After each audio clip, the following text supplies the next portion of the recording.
Hello and welcome to Oxwide. I'm Lisa Tan and it's Friday the 6th of August 2021 and we've got a really packed programme for you today. We'll be talking to Sean Kingwell, who's just produced a pilot of a film about his experiences of anxiety and depression, and he's hoping that that's going to be picked up internationally. We'll also be talking to Debbie Stanton and the safeguarding team about our Agile Working programme and how that's going for them. But before all of that, I'm pleased to say we're joined by Ify Okocha, our Interim Chief Executive, to talk about what's been going on across the Trust over the last week or two and what's coming ahead. Thank you, Lisa, and hello everyone. So I want to start by just talking a little bit about the pandemic, because it's still on.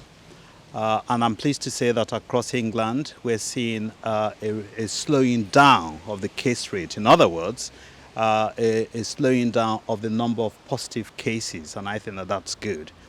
Similarly, admissions to hospitals as well as admissions to intensive care units is also slowing down. And there's no doubt at all that the vaccination is making a huge difference. It is saving lives. And so what we're seeing is that people who are vaccinated, when they become unwell, do not really suffer seriously from this illness, and I think that that's a good thing. And on the point of the vaccination, I want to talk a little bit about Oxleys and our vaccination rates. So we know that about 87% of our staff have had their first jab, which is good. We would love it to be 100%. And we know that about 67 or so percent of those who've had their first jab have had their second jab. I really want to make two pleas today, if I may. The first is we would love the 14 or so percent who have not had their first jab to please go ahead and have their first jab. And those who have had their first jab but haven't had their second should please try and have their second jab. Because, like I said earlier, vaccination saves lives. And the other reason why it's really important is that from November, for some of our staff who visit care, it may be impossible for them to visit to carry out their clinical work, simply because to go into a care home, you need to be doubly vaccinated. And I think it would be really unfortunate if at a time like this, when we need all staff to pull together to support each other, if that piece of work or that clinical work is left only those who are doubly vaccinated within those teams. So the key message today is please get your first jab if you haven't had it, and if you've had your first but not your second, do kindly get your second jab, because the vaccination does save lives. That's good advice, thank you. And on another note, how's everything going as interim Chief Executive for you? So it's been an interesting week so far, lots of meetings, and I'm pretty clear in my head about what the priorities are. Well, of course, the first has got to be helping our staff who've had a challenging time over the last 16 or 18 months, to continue to forge ahead, so their well-being, supporting them is really critical.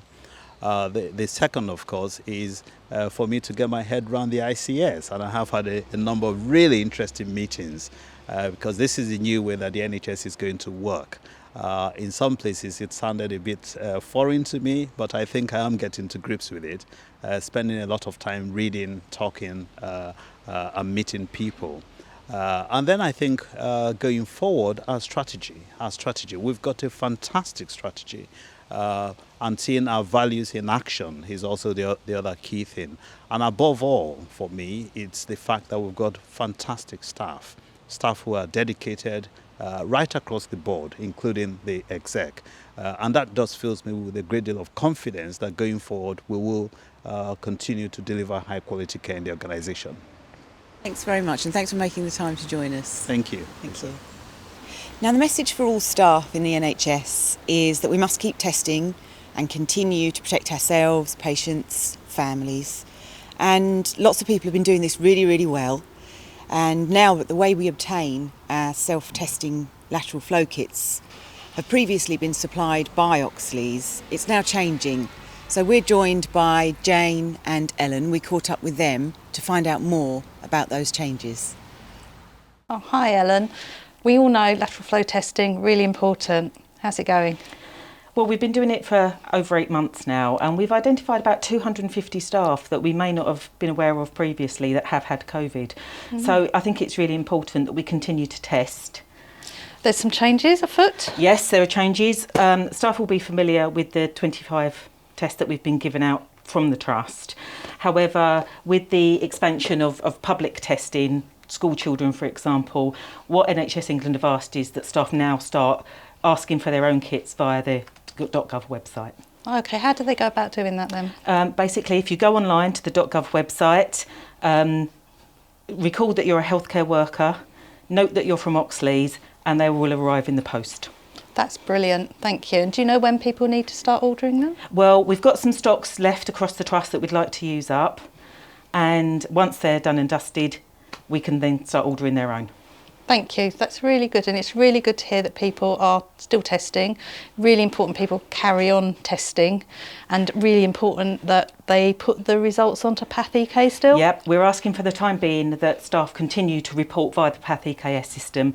This allows us that if anyone does test positive, to be alerted really quickly and provide their support they need. Excellent, brilliant, well done. Thank you. We've something a little different for you now.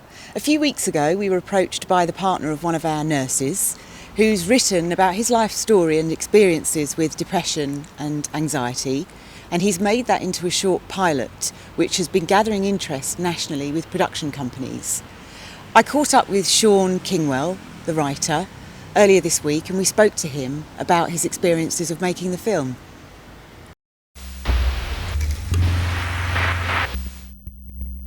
I've got a bit of a mad idea.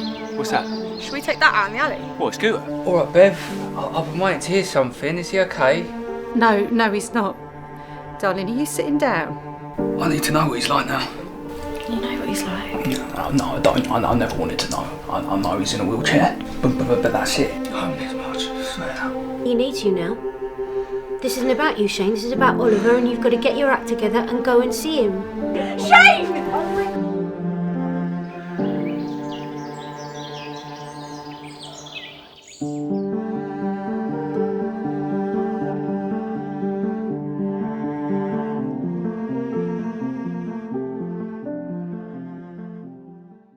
So welcome Sean, thanks for coming to see us today to talk about your project. So without giving too much away about the pilot that you've got underway for a drama series, it's based on your life. You've written your experience of this and how it progressed. Yeah, I mean, I've changed bits of the story. I've changed little bits in the story to make it a little bit more appealing and interesting to the audience. But yeah, the main thing that I want to get through is how depression and mental health, but depression in general, can absolutely ruin a person. Just completely bring you down to your knees, and worse if you let that happen. I know everyone else says, got to talk to someone, and it's becoming more and more popular now. Thank God, but I want to show how that affects not just the individual, but how it affects their family and their parents, and how they can't do anything, and they've just got to stand there and witness what's happening to someone, knowing they can't go in and take over and just take that pain away. It's one of those things as well. A lot of people, there's the whole sort of man up, but it's a completely different element to just feeling a little bit low or feeling a little bit down. Or it's a completely different. It's the one thing that absolutely terrifies me in life, that of getting sort of depression or anxiety and that sort of thing. But yeah, absolutely terrifying. So what I want to get across is just how important it is, but the actual damage and that it can do to a person. Oh no, the checkout is so rude. Shane? Yeah, sorry.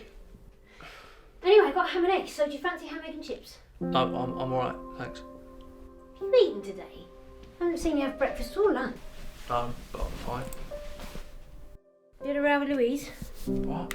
No, we're not together. Something's wrong. You've been very quiet. Are you going to tell me? So what are your aims for the film now? You want to get this made into a... Yeah, I mean, I always said to them, you know, you can use it as your short film, that's fine. Use the pilot as your short film. I'm using the pilot to highlight, it's a highlighted version of an actual pilot, so it's half an hour long. I'm using that to send out to production companies. Obviously there's a script to go with it. Send it out to as many people as I can, generate interest, gain some momentum, and hopefully get picked up to make a drama series, to make a free series drama. Well, hopefully we can be part of that as well, so we can share the pilot and get it out there. Absolutely, yeah. Because it's a fantastic story, and I'm sure that it would be a lot of help to a lot of people. Yeah. You know, because there's a lot of people that go through similar things, but just don't know where to turn.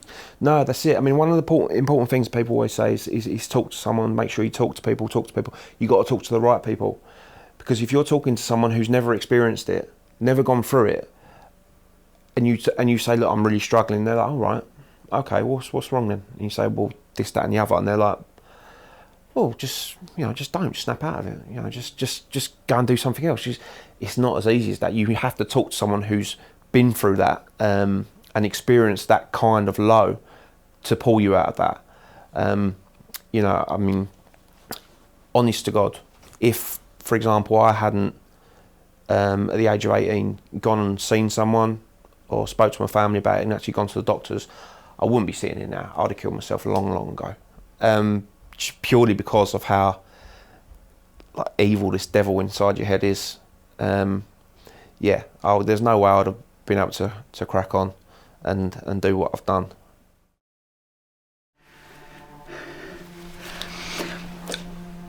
I need to know what he's like now.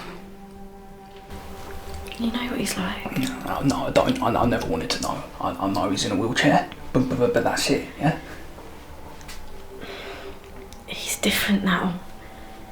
He's lost a lot of weight and he's got a tube in his throat.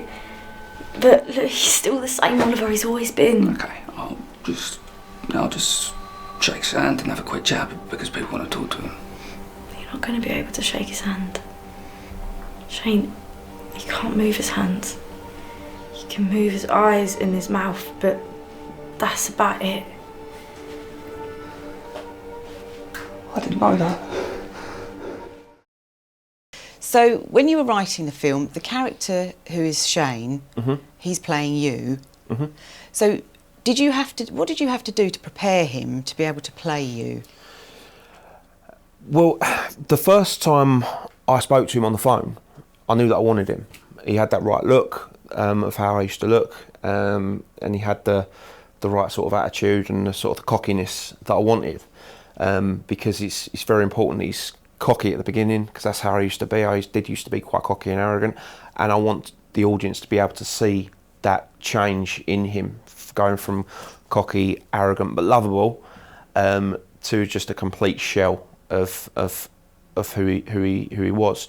So I explained this to him, come for the audition, got the part, and I said, look, this is a really important role, this is how you need to play it. And I invited him around to dinner one night. Me and my partner sort of done him steak and chips, and I sat down with him afterwards and went through a scene that's pivotal in the pilot, because I said, look, if this is going to get picked up, it's going to get picked up because of this scene. So this is what I want to do. I want to go through it with you. And he was going to play it completely different. And I'm not taking anything away from him. He's a fantastic actor, but it needed to be played a certain way of how I would have been and how I would have reacted and how my emotions would have been.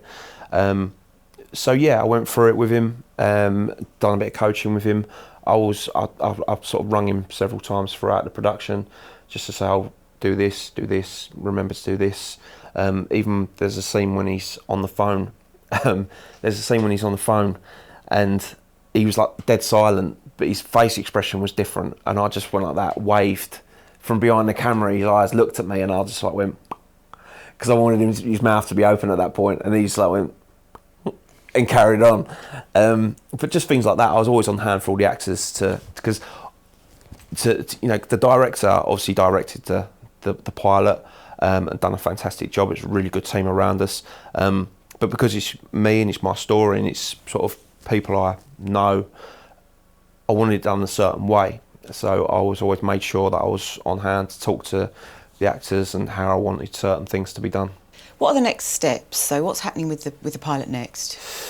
Well, it's going, well, hopefully what I'm going to be doing very soon is hiring out a sort of cinema in the local area, just inviting the cast, inviting the crew, everyone who's involved in to see the finished article, because bless them, it's been like nearly a year now, they haven't seen the finished article and they're all very excited to see it. But plus I'm going to be inviting sort of some producers and that sort of thing down to come and see it. Hopefully, fingers crossed, it will be picked up professionally and created and made into a series, but also it will be available to the public straight after that. But yeah, watch your space and hopefully everyone will be able to see it as soon as possible.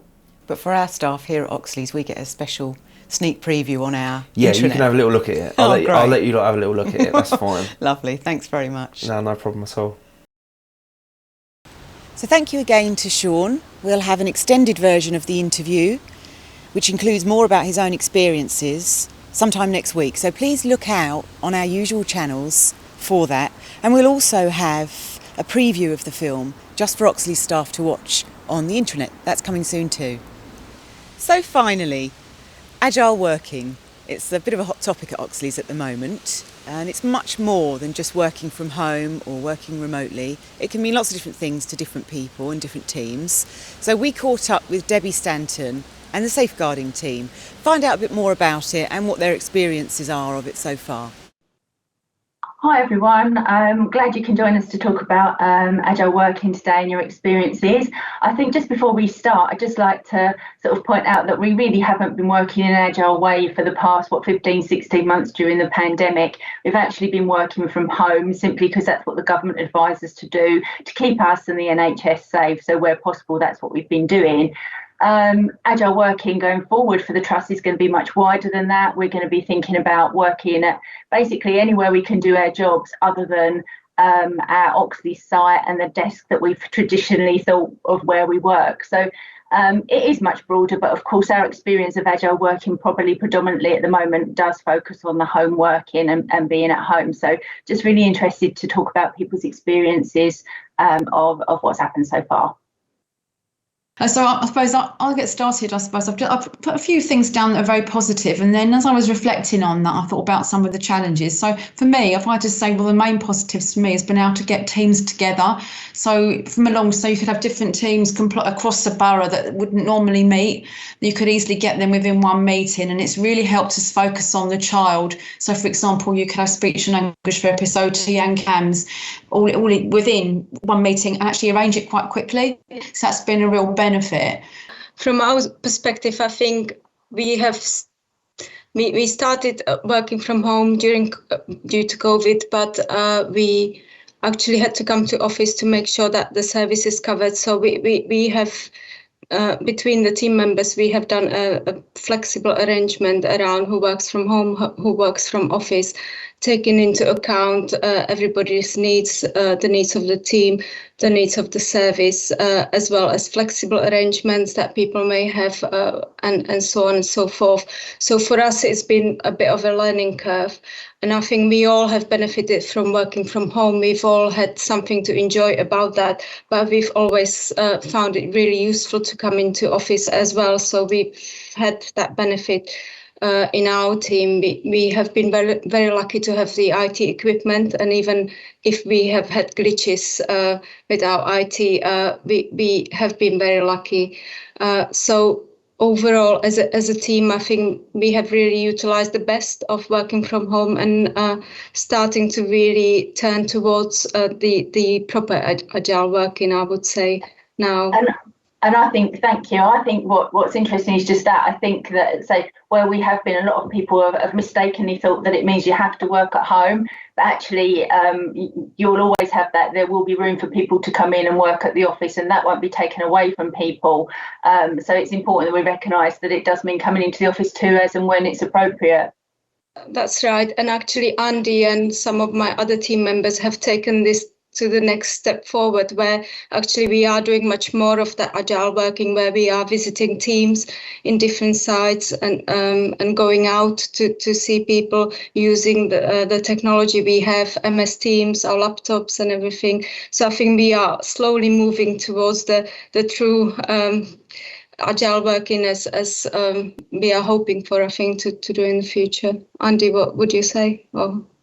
No, that's perfect, actually. I was going to say exactly the same. During the pandemic, of course, there was a time when we were on business capabilities and I'm purely working from home. I had a soft token on my home computer. So the technology has really helped during the whole process. And now we've got a laptop. With a laptop here, I can pretty much work from any office in Oxley's. And we support teams right across the trust in the 3 boroughs and the forensic service. So it's nice to be able to go to different places and log in. And also the introduction of MS Teams made a huge difference to working from home. And particularly where we run the adult safeguarding hubs in the 3 boroughs, because people were able to bring cases via MS Teams to the hubs for us to discuss and to be able to work out an action plan for specific cases. So I think it was really helpful that we had the introduction of the iPhone to start with before the start of the pandemic, and then the introduction of these other sort of software during the course of the pandemic, and now it's led us on to an improved way of working. So it's a genuine hybrid model now. So I think it's been a very positive experience, actually. I don't think all teams have got that advantage, I would say, though. I mean, I've had an experience with CCNs in the last couple of weeks where they've got no rooms to take the teams' meetings into. They're very limited and they don't have the same resources across all teams. So I would bear that in mind. I mean, I've come across CAMS practitioners that don't have phones because that's just not felt as a priority. And actually, we have to think, well, it's working. I think it's working very well for us. I agree with Vida and Andy, but maybe not the same for all teams that we're coming across as yet. I think what's really, just really interesting to hear that. And obviously I'm out talking to quite a lot of teams. And I think really now we've got a policy and a toolkit available to support staff around agile working. What we now need to start thinking about is and it's been really positive what you've said about IT, but I think, again, we've still got infrastructure things to think about. Certainly, we've introduced something called a soft phone, which people can use their work number to dial in and out from their iPad or their laptop. And I think, again, that perhaps helps where the iPhones aren't available. So I think there is more technology there to support that we're learning about and rolling out. And I do think as well, as we've started to work differently, we need to then start thinking about how our estates would support that differently. So are we really in a place that we need individual rooms to work in? Because actually our quiet space can be from home. And do we need to utilise that more for video calls or appointments? And I think that will come out of it. How do we start to use our estate differently to support our agile working? I think one of the benefits for us is also the reduction of time in travelling. I know everybody says it, but we working across the 3 boroughs, having to go to different meetings, we would have been spending long hours in the car, travelling in between, and so that's really great. On the other side, having back-to-back meetings on MS Teams is an absolute killer, and we all have to be mindful about actually taking breaks in between those meetings, or again doing a hybrid when we can go back to some face-to-face kind of interactions with teams and staff. Perhaps use the best of both for all of us, I think. I'd like to ask, thank you, because I think, again, we've talked a bit about the clinical side, but there you've mentioned some benefits to yourself as like a member of staff. So I guess just to hear your experiences, the good and bad about, one, saving time on travel, but what else has it meant to you to be able to work like this? Is there some other good and bad things personally? It's just wonderful to work from home every now and then. For most of us, it's just gives you just a bit of a break from traveling to work and from work, and actually being able to do something else in the day rather than just sit in the office. But then, as I say, because we have done a mixture, we've all enjoyed working in the office as well, and to have that interactions with your peers, because we have missed each other, and we do miss the interactions and the peer support when working from home too much. We first introduced KIT meetings, so keep in touch meetings every week, which really, I think, bonded us all at the beginning. We were just chatting about what goes on, and we were chatting about what's good in our homes and what isn't, and as well as work. And so that peer support when you're working from home is really crucial. And I think everybody has to think about how they manage to keep teams together and working together and be on the same kind of level, really. I would say, just very briefly though, that the flip side to that is that sometimes we're talking about very emotive subjects with people, and sometimes in training or supervision, people have got quite upset, and it's quite hard then because they've got their peers to go to. So that probably isn't a positive to remote working. But again, that's very rare. We don't get very many of those. So yeah, I think it's interesting to say about like losing that team contact a little bit or support from your peers, and I think certainly in a pilot area that we're looking at how we're going to work differently in a couple of sites. We talk about zones more, so we don't want to lose that contact for staff. So when you do go into the office, you still feel you've got that area you can work as a team and get that support that people generally and obviously miss from home, and that being the downside. So but it's really great to hear sort of from both clinical and personal side some of the benefits that have come out of this, but also recognising we've got a few things still to sort out and more IT to be able to support on.